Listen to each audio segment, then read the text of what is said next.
Hey guys, তোমরা সবাই কেমন আছো? আশা করছি অনেক ভালো আছো। তো আবার একটা নতুন একটা মিনি ব্লগ নিয়ে চলে আসলাম।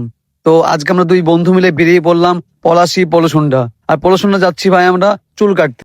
তো গাইস, তোমরা ভাই বলতেও পারো যে বেলডাঙ্গাতে মানে এত বড় বড় সেলুন থাকতে মানে তুমি আমার পলসুন্ডা কিসের জন্য চুল কাটতে যাচ্ছ?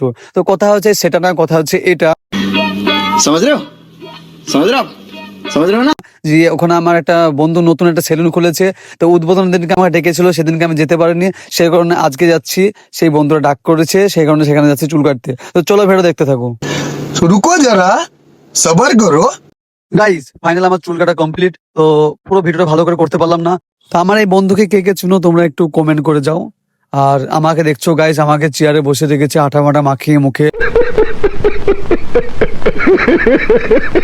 তো গাইস, এটা হচ্ছে আমার ফাইনাল লুক। আচ্ছা, কেমন লাগছে তোমরা একটু কমেন্টে জানিয়ে যাও গাইস। খাপা চুতা লাগছে না কি লাগছে একটু কমেন্টে জানিয়ে দিও। হ্যাঁ তো গাইস, তোমরা কে কে পড়াশোনা গেইছো আর পড়াশোনাটা থেকে কে কে আমার ভিডিও দেখছো তোমরা একটু কমেন্টে জানিয়ে যাও। গাইস, সবাই ভালো থেকো, সুস্থ থেকো। আবার দেখা হচ্ছে নেক্সট ভিডিওতে। টাটা।